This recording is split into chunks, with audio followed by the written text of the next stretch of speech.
Calculation and application of mean, median. Measures of central tendency. Measures of central tendency are statistical values that represent the central or typical value in a dataset.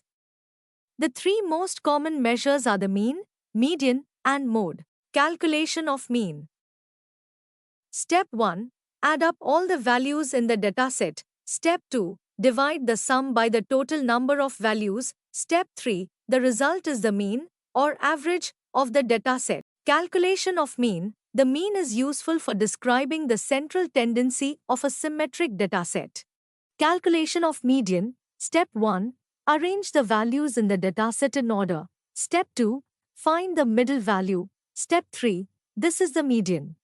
Calculation of median. The median is useful for describing the central tendency of a dataset with outliers. Comparison of mean and median. Mean. The mean is influenced by outliers, so it may not accurately represent the central tendency of a skewed dataset. Median. The median is more robust to outliers and better represents the central tendency of a skewed dataset.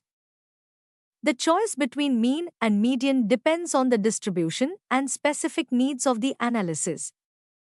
Applications of mean and median. Measuring central tendency. Mean and median are used to describe the typical or central value in a dataset. Comparing distributions. Comparing the mean and median can reveal if a dataset is symmetric or skewed. Detecting outliers. Large differences between the mean and median can indicate the presence of outliers in the data. Informing decision-making.